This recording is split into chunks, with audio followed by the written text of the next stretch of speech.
Medaglia d'oro ed argento alle Olimpiadi di Sarajevo, vincitore di 3 coppe del mondo di salto, 24enne Nikkanen corregge in aria, bello il salto, bello l'atterraggio, ha dovuto correggere alquanto. Nikkanen, gli è nato il secondo figlio quest'estate, 101 metri, oro e argento a sua volta a Sarajevo, si è alternato al vertice del salto con Nikkanen a quei Giochi Olimpici. Weissflog, vincitore qua 2 volte, non è eccellente questo suo salto, credo che Nikkanen, Weissflog 104,5 appena era Nikkanen senza casco, e questo è Vettori, Ernst Vettori.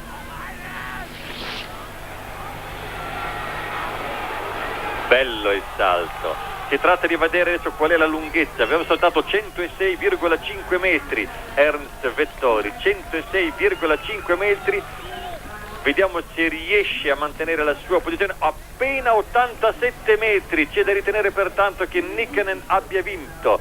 Vediamo cosa dice il computer. Sì, Nikkanen, Martti Nikkanen il vincitore, Martti Nikkanen il dominatore delle prime 2 gare di Coppa del Mondo quest'anno a Thunder Bay. Non si è presentato alle seconde 2 vinte da Ploc, ha vinto nuovamente le 2 gare di Sapporo in Giappone.